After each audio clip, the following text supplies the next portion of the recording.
Howdy guys, how we doing? Welcome back to another video of Westland Survival. Hope you guys are well, hope you guys are all doing okay. Basically well, at the time of this recording, for me, it's the 1st of February. We're already a month into the new year of 2024. It's absolutely crazy. Where has the time gone? I don't know, but all I can tell you now is that we're playing some Westland, and I wanted to have a chat with you guys, and I did make this a mention a few videos ago regarding the cost of doing the Cultist camp, and what I mean that specifically for, and you can really interpretate this if you wanted to do this on a weekly basis as well, or whenever you decide to actually go in to the Cultist camp and run the zone. So I'm more sort of talking about the fact that a lot of Endgame players, and I put myself in that category. I believe I am an Endgame player, despite what some people might think. Other people interpret my gameplay a little bit different to theirs, and they feel like they may play the game a little bit more efficiently than myself, which is fine. It's all about playing style, and it's all about unlocking what's best for you, what's best for how you play the game, and how, you know, if you guys can officially play better than, say, like myself, amazing, 100%, and I am all about that for you guys, and hopefully one day I'll make sure that I will eventually get to that point myself, and hopefully I can play the game a little bit more efficiently. But what I've done is I'm talking more so that I can give you guys a bit of a base understanding, and I've actually done some calculations. Yes, I know, shock horror people, but how I feel like what it's going to cost a lot of you guys to do business in the Cultist camp. So what I mean by that is the Cultist camp, for those that don't know, it's one of those places that you get to go once every 7 days. And basically take out a whole bunch of bandits and get some pretty cool loot. But with the addition of the Boreal lands, is that we require to get ourselves some vaccines. Okay, I'm not going to actually pronounce it because I'm going to butcher it and I'm going to make a complete nuisance of myself, so I'm not going to do that, and we're just going to continue on. But you guys know what I'm talking about. Now, in order for you to complete the sled requires 50 of these vaccines. Now, as you can see, I've got 6 here, and I've got 14 already secured into the sled. So I've got about 20. Now that puts me about close to halfway, so about 20 out of 50. So I need 30 more vaccines, or it's going to take me roughly around 6 weeks if I do the Cultist camp every week or once a week, to be able to unlock the new zone. So basically that's where things are at with that. Or what I have been doing as well, and I'm hoping to at least shave a week off of this, is I'm utilizing my gold nuggets. You need 20 to purchase a single gold nugget. So in that 5 to 6 week buffer, I'm hoping to at least get 1 vaccine per week, which is obviously going to give me 5. And hopefully I'll be able to shave that from 6 weeks to 5 weeks. That's my aim. That's what I'm going to sort of try and work towards. And that's basically the method for me to try and get to the Boreal lands a little bit sooner. Now, even in saying that, we don't know if that, let's just quickly go out and let me illustrate what I'm sort of trying to discuss here with you guys today, because I promise I get to the other bits and pieces, but while I'm thinking about it, let's just quickly talk about it here. So the Boreal lands are here, okay? Now, assuming,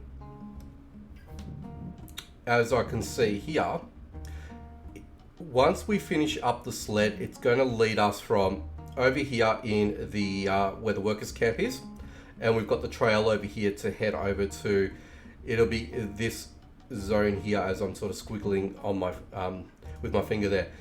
But notice that there's a bridge, okay? We've got a bridge that takes us to another township over here. At this point in time, we don't know if this is open access to more. This is the furthest that we can pull it out. I'm assuming that's going to give us accessibility to this portion of the map, but we don't know if we actually need to fix this bridge. The drawbridges are up that I can see, but I don't know whether or not if this is going to be something that we're going to need to do as an added exercise. I'll be disappointed in a way, yes, that it's going to come to that if it has to be, or if it's part of the storyline 6. That's what I'm thinking, and that's what I'm hoping. That storyline 6 would be, it is storyline 6, isn't it? I'm pretty sure it is. Story. Chapter 1, Chapter 5. Yeah, Chapter 6. Hopefully Chapter 6 entails us going there, completing various missions, and then the drawbridge will close down, and then we've got accessibility to cross. That's what I'm hoping for.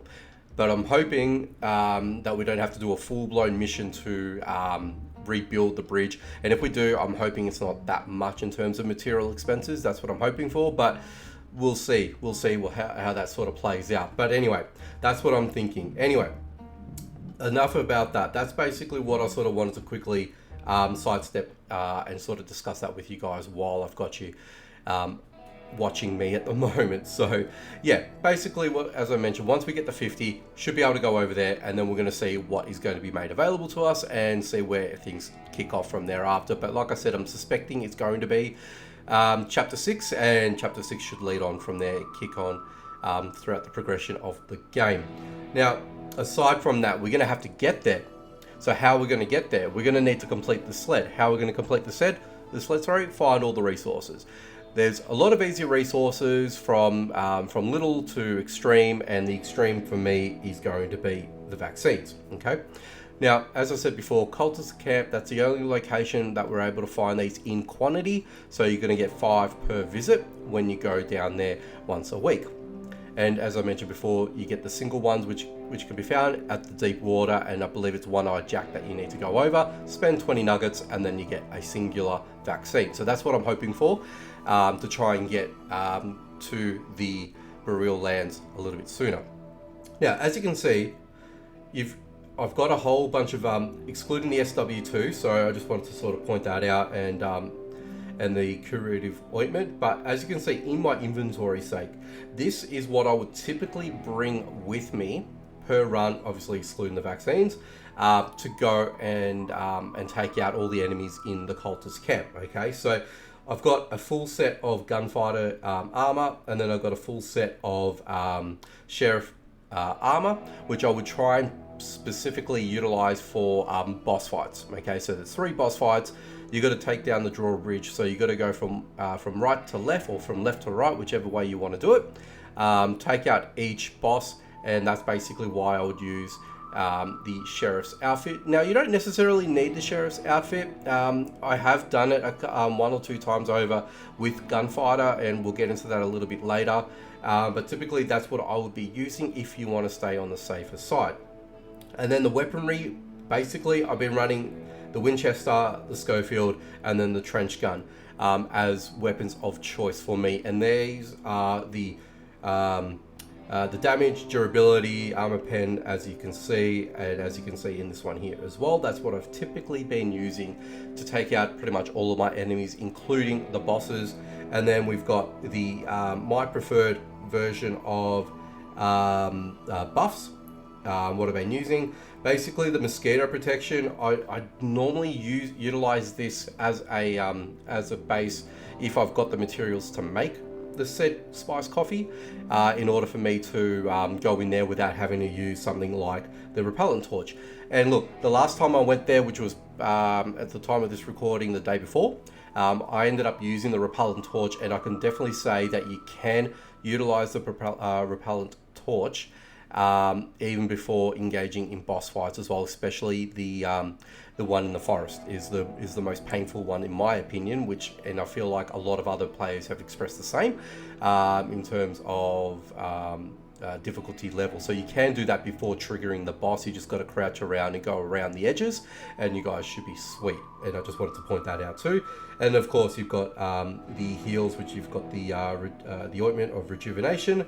And then you've got the indigenous healing ointment as well. Particularly, I use the indigenous more so than what I use the rejuvenation ointment in terms of healing. But to give you guys a bit of a quantity, I didn't use the rejuvenation at all when I went in when I went in there yesterday. I used about 30 or so indigenous healing ointment. So this gives you a little bit of an idea, and also I used some strong curative ointment as well, just to give you guys a bit of a heads up. So the reason why that I'm sort of explaining this to you guys today is giving you guys a bit of an idea on what the cost of doing business in the Cultist camp is. And to sort of give you guys a bit of an idea on what you sort of would potentially need to go in there and, in my view, to confidently pass the zone. Now, before anyone else jumps in and basically tells me that I'm overdoing it, I probably am.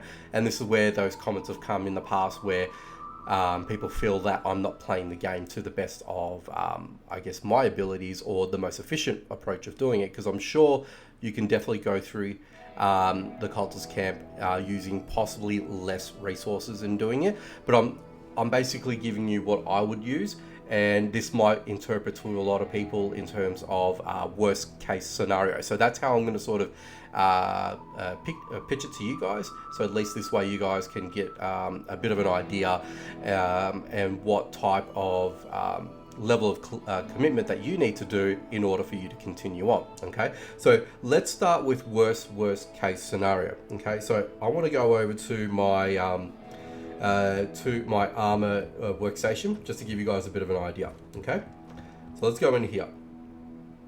So I mentioned I've got one set of the gunfighters, one set of the sheriffs.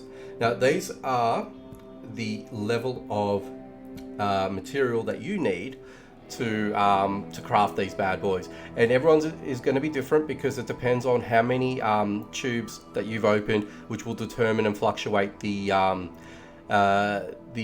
type of armor that you're going to be utilizing, because mine will differ to yours. As you can see, the blueprint levels are quite high. They're pretty much all near 30 on the gunfighter, and then we've got only very barely changes with the sheriff's outfit. But what I'm sort of trying to emphasize here is in order for you to build these, you need materials. Now let's look at the hemp cloth, which in my opinion shouldn't be too hard to come by, especially if you've got enough seeds to make hemp in your farm, garden bed, sorry. Eventually you'll be able to get a sufficient amount in order for you to make enough cloth in order for you to create your armor. And then you've got the strong leather, which comes from the perfect hide. Okay, so let's just park that for a second. Then you've got hemp rope, which you can obviously make, and then you've got the nickel plated fasteners, which you would need to make alloy in order for you to make these fasteners. Okay, now doing some quick observations, I feel like the hemp and the nickel plated materials are not going to be too hard to come by. I'll put this into the medium range. Okay, I say that because you're able to find these materials in the southern zones, so we'll exclude the deep water for the moment. But also you can definitely find the perfect hide in the southern zones by killing various I call boss level uncommon animals.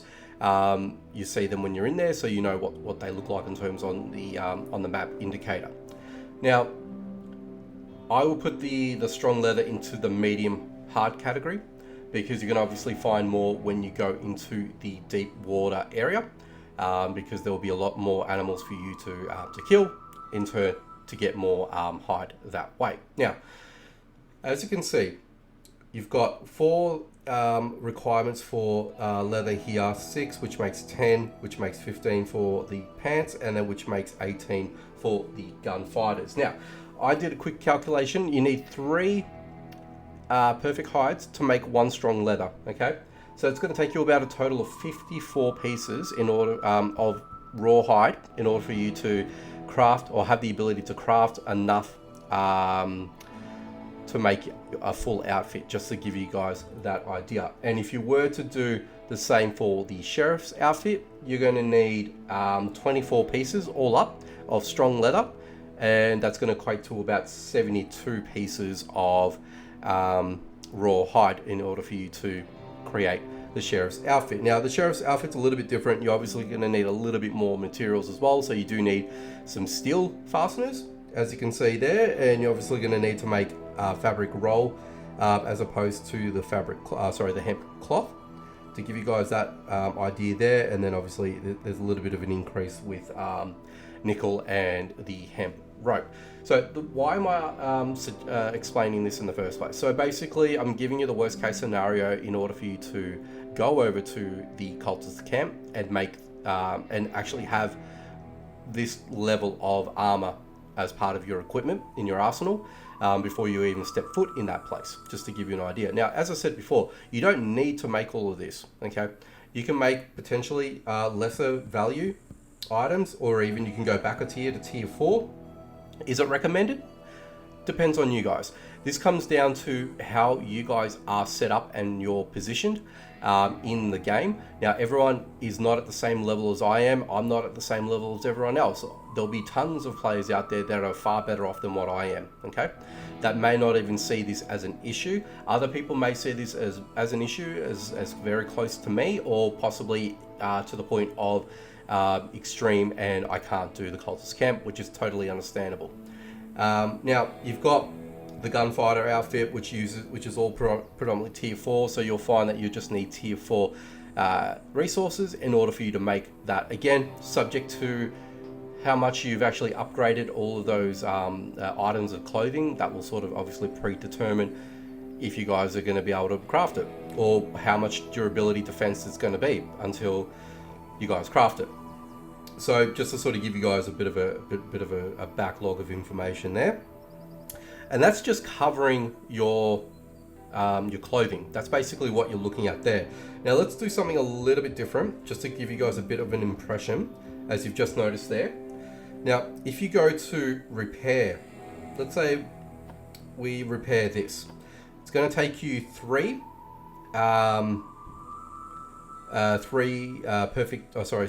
strong leather, 1 fabric roll, 1 steel rivet. Now this is based on the durability left in your particular clothing. It might be better, it might be worse. It'll fluctuate depending on what's on how much durability you have left. So keep that in mind, people. So just to sort of give you a little bit over halfway, that's what you're expecting to sink in order to repair this back to full durability. So you need 3. And basically it's very similar to everything else. You need 2, and then I need 1 for that, and then I need 1 for that again. So to give you guys a bit of an idea, you'll need about anywhere upwards of 10 if you've got a half durability set of armor. Now that's just the sheriffs, and it'll be a little bit less in terms of the gunfighter and the deputies and so on and so forth if you go down the tiers, just to give you guys an idea. But if you look at it this way, from this perspective, if you've got the gun, I think it's a gunslinger, not the gunfighter. Gunfighter's what I've got there. The gunslinger should be, boots here. You need 2 pieces of leather. So again, the quantities change or fluctuate depending on the tiers, just to give you guys a bit of an idea. So what I'm sort of trying to emphasize here is, once you've made these type of armor, if you can help it, don't let them completely break. Save them, because they're going to be a lot cheaper for you to make them, as opposed to what I mentioned to you before.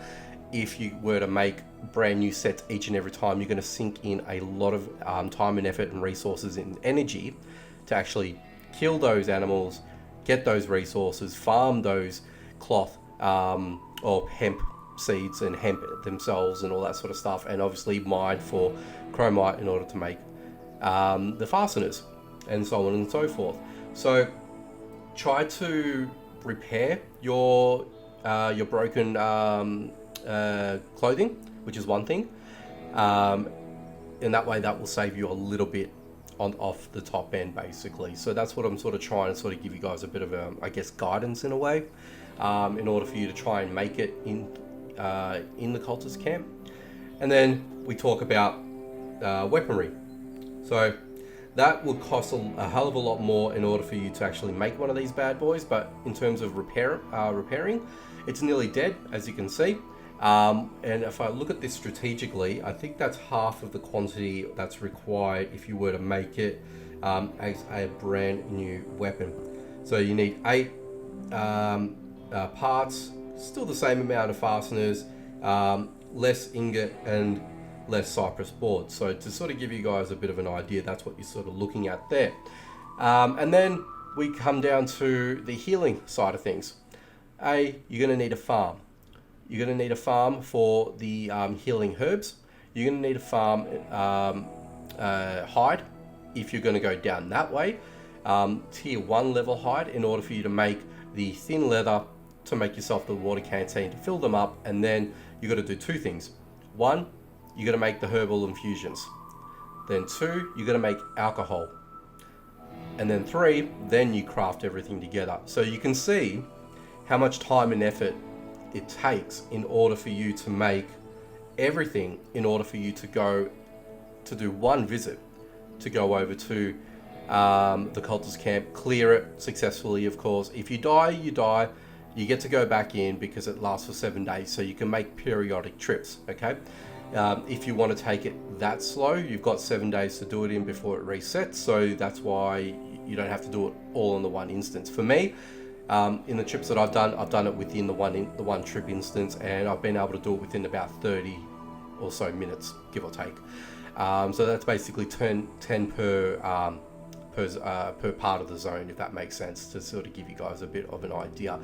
I know I've been speaking a lot about like what it takes and what you sort of need there, but I feel like it's sort of important as well to sort of give you guys a bit of an idea of what you'd be looking at. And again, as I mentioned, there's going to be other people out there that are able to do it cheaper, do it a little bit more thrifty, use different tiers of equipment in order for you to go in there and do your job, okay? But then, as I said, there's other people in similar situations like myself that may need to use this amount of extent to actually run the zone and get past it successfully without a problem, okay? So again, it comes down to player structure, where you are as a player, how far you are into the game, and how little you are into the game is obviously going to predetermine how it's going to affect every individual player. So this is why I wanted to sort of give you guys a bit of a construct on how that sort of works, okay? Now, this is if you're going to be doing this on a weekly basis. You may even end up skipping a week or two because A, you may not be able to do this on a weekly basis, or B, it might take every maybe 1 to 3 weeks, and this will obviously lengthen the time for you to finish the sled and then move over to the new zone. So that might be something that you guys will be in that position as well. So far, I'm keeping pace since the update, which is fantastic. So I'm glad I'm doing that, not for only my benefit, but for everyone else that do watch my videos. Hopefully, I'll be able to showcase everything for you guys as soon as possible, and that's basically where I'm at. There's going to be some gifted players out there that will be able to do this in a quicker accelerated time, and the reason for that is they may have already the luxury of accumulating a lot of gold nuggets, because they've got their alliance up and running, which I don't personally at the moment. So to give you guys an idea, I don't have an alliance up and running. The way I've been doing this is I've been getting up to 3 nuggets per day by trading resources in Silverton, and that's how I've been doing that, okay? So if you work it out in your head there, you've got 3 per day, so that's 3, 6, 9, 12, 15, 18. So it nearly takes you a week as it is to accumulate. It's roughly about 6 days or so to accumulate the sufficient amount of nuggets in order for you to purchase that singular vaccine. Now, some people may have 1,000, hundreds of nuggets, and they're going to be able to go there to the deep water on a daily basis and accumulate those vaccines a little bit quicker, and those selected people are going to be the ones that are going to be able to go there a little bit sooner than say someone like myself. So I put myself in that medium to high range of endgame player that can do the job at hand, that can put up with the mass demand in terms of I guess the price to pay to play the game is probably be the best way to sort of illustrate the point there. And then you've got other players there that are going to struggle, that are going to take a lot longer to get over to the new zones. Now, it's not all doom and gloom, okay? And this is where I sort of want to close this out on. It's not doom and gloom in a sense of this is the bar. This is the requirement. This is where it's going. This is what it's going to take in order for you to go over to the new zones. If we use the example of the steamboat, now there's still a lot of people that are still not even able to unlock the deep water, and therefore they can't even get to the Boreal lands. So that's obviously going to take them a lot longer to do that. And this is what I mean, where people are at different states of the game. But if we use the steamboat as the example that I'm going to give you guys is that eventually, once the deep water was ready for mass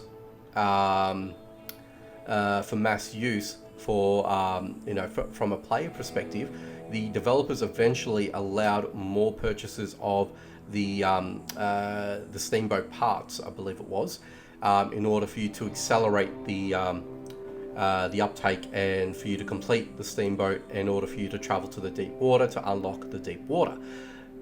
I'm probably 80 to 90% sure that's what's going to happen again for the Boreal lands. Eventually, the bar is going to lower as time goes on. I would imagine that One-Eyed Jack is going to have more than one as a quantity sake, potentially. I'm hoping, don't quote me on this because I don't know, because the developers don't share this information with me, is that I'm hoping that the cost to purchase those said vaccines from, say, One-Eyed Jack should hopefully also decrease. What I'm hoping for is that you might be able to get up to 2 per day for the same 20 nugget contribution. So you'll be able to purchase one at 10 nuggets and a second at 10 nuggets again. That's what I'm hoping for. And then the final thing that I'm hoping for is, as a result of all this, if the developers are happy for more players to start experiencing the new zone, then increase the vaccines found at the Cultist camp from 5 to 10. And that obviously should incentivize more people to go in and run the zone and hopefully be able to get by, complete it, and then basically from there finish it off. That's basically what I'm hoping that would happen. That's what I would envision of happening. It may not be. It might be a case of it's going to be only strictly endgame players only for the foreseeable until things relax, things open up more. That could be a proposition, because again, it's untested areas. I'm sure the developers themselves have already tested the area, but in terms of giving the game a proper stress test, obviously there's got to be more players that are going to be eventually eligible to go over to those lands, and then hopefully the game gets stress tested enough for them to open it up. That's what I'm hoping for. But again, it's right now.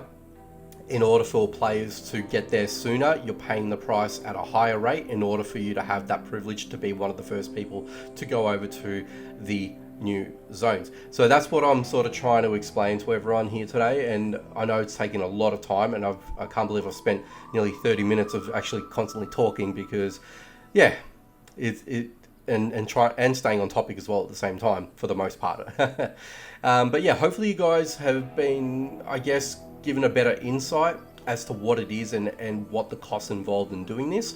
Again, I would humbly accept more player feedback in terms of how you guys would run the zones, how much you're spending to play the Cultist camp, or run the Cultist camp I should say, and what weapons and combinations that you guys are using in order for you to complete the task at hand. Is it less than me? Is it more than me? Is it thereabouts of what I'm using? Let me know in the comments, because it's not just going to help me, it's going to help other players that are unsure, that are not too privy to knowledge of the game, or might not have as depth of knowledge as what you would do as an end game player. So I'm speaking to the end game players more so, and I hope you guys have will lend your expertise to the wider community. That's what I'm hoping for. But anyway guys, that's it for me. Thank you so much for watching. Make sure you leave a like on this, comment down below as I mentioned, share if you can get this video out there, because I feel like this is something that people would need to listen in on, and hopefully this will give you some better insights there. And if you guys are new to the channel or not, and if you haven't done so already, be sure to subscribe and hit that notification bell icon so you don't miss out on any future videos. Hopefully once we get this part done, I'll hopefully be one of those very fortunate people that will show you the Boreal lands, hopefully in just over a month's time. Anyway guys, take it easy, and I'll catch you guys in the next one.